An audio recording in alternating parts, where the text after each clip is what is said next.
Okay, so here's going to be the overview of the conveyor. First things first is incoming air.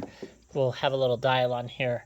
Right now we got it right around 4, and this little needle valve can adjust the air pressure. What that controls is the force coming from here. You do have this little red button here. You could push that to kind of test your capping if you want.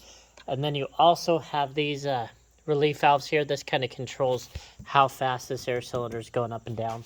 We kind of like it, going down pretty slow and back up.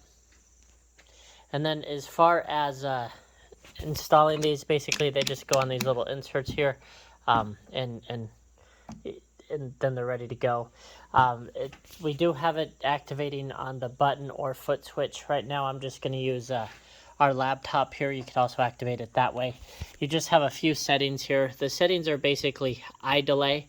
What the eye delay is basically when when the eye sees the cart from when it starts to where it stops, that delay is 1.6. And I'll kind of show you that. Like if I go to 1 second on there and I hit cycle start, or let me go 0.5 seconds just so it doesn't crash or anything. If I hit go, you'll see it stops in the middle. So we need more delay. And so basically if I put that then to 1.6, it'll give it 1.6 seconds from when it sees the next cart to then stop and be able to go. You can see that's right in the middle. Okay, then you have a stop delay. What that is I have it at 0.2, but let me load a couple more in here. If I hit cycle start now, what it does is when it gets right there, it stops for 0.2 seconds, and then this cap goes down. So say, I don't know, that it's vibrating a lot or something's going on. If I put that to 5 seconds, say, you'll see now it's stopping for 5 seconds before it actually starts the capping process.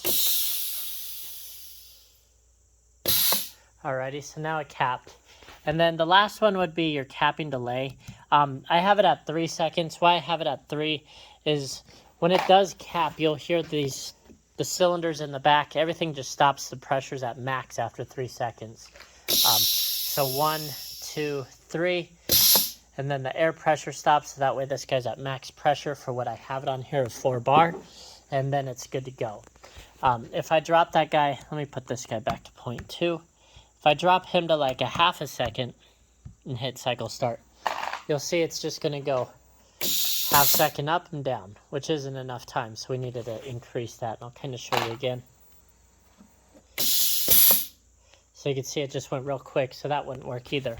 So the settings I have it at are 3, 0.2 is fine, and 1.6. There's also one more variable here. It's going to be the speed of the conveyor. Let me hit cycle start here to bring up the RPMs. You can see they're at 910 right now, which works pretty good. If I wanted to go quicker, I could just move this dial. And you can see it's going to go quicker, but that's always not best. If you do go quicker, you'd have to change like your eye delay just to reset it up. But at where it's at, 1.6, it should be pretty good. Put one in here. You'll see it. And cap it. Now, it also has, if I hit cycle start, and it doesn't see any packaging, it's going to run just a little bit here, and then it's going to error itself out. I'll kind of show you that here coming up.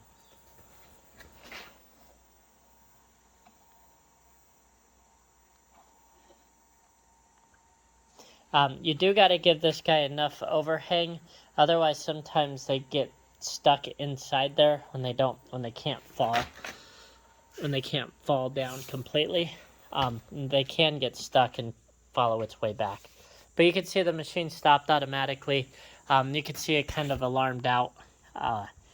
For this machine, we don't have any homing or anything like that. So if it does that, you could just go ahead and reset up one, and go ahead and hit your foot pedal or switch or whatever you want, and then you're back up and running.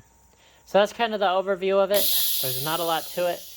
Works real consistently. If you got any questions on this, just go to www.rockymountainplc.com. Thanks.